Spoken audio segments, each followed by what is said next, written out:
조금 전에 그 중앙방역대책본부 브리핑이 끝났습니다. 오늘까지 확진자는 5,766명입니다. 경북 경산시에 대한 감염병 특별관리지역 지정도 됐습니다. 이 신천지 이 본부 행정조사 등 새로운 소식도 좀 많은데요. 그 현장에 나가 있는 강버들 기자 연결해 보겠습니다. 이 강 기자, 이 환자들 이야기 먼저 해보겠습니다. 이 추가 확진자가 여전히 많긴 하지만 그 증가세는 좀 꺾인 것 같습니다. 격리 해제된 사람도 많은데 이 방역 당국의 판단은 어떻습니까?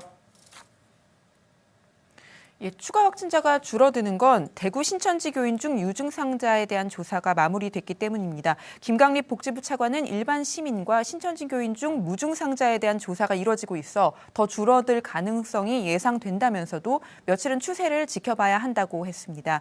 권준욱 방대본 부본부장은 신중한 자세였는데요. 숫자에 의미를 두기 어려운 상황이라며 연결고리가 불분명한 사례, 또 새로 발견된 봉화군 푸른 요양원 같은 집단 시설에서의 발병 등이 긴장을 높인다고 말했습니다. 격리 해제된 사람은 하루 사이 47명이 늘어 88명입니다. 모두 PCR 검사에서 음성 판정을 받은 사람들입니다. 그런데 격리 해제 기준이 좀 바뀌었습니다. 발병일로부터 3주가 지나면 바이러스가 나오지 않거나 거의 안 나오기 때문에 검사 없이도 격리 해제를 할 수 있게 됐습니다.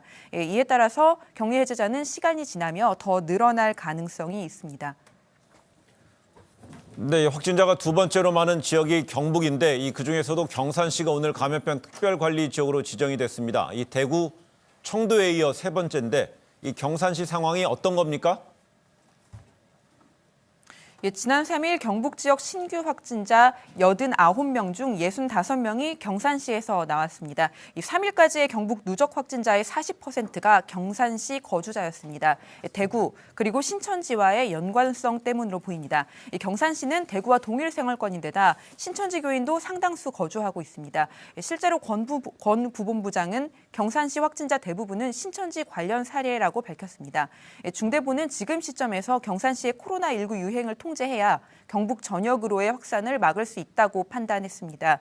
일단 문제의 31번 확진자와 접촉한 경산시 신천지신도 543명을 자가격리하고 유증상자부터 진단검사하고 있습니다.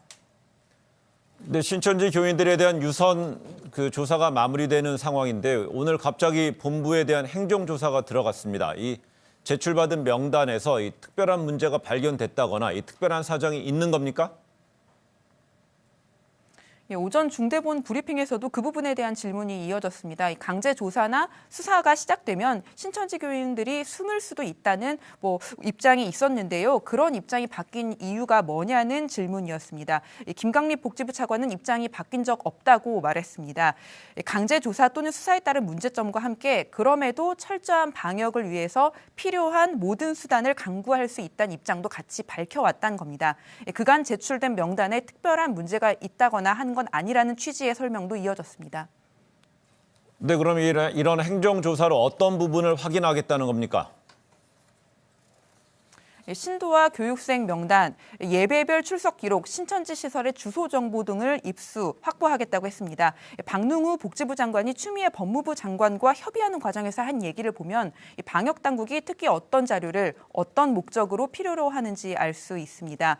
김 차관에 따르면요, 박 장관은 집단 감염의 가능성이 높았을 것으로 예상되는 특정 몇 개 날짜에 예배에 참석했던 분들의 명단이 정확한지 추가적인 확인이 필요하다고 말했다고 합니다.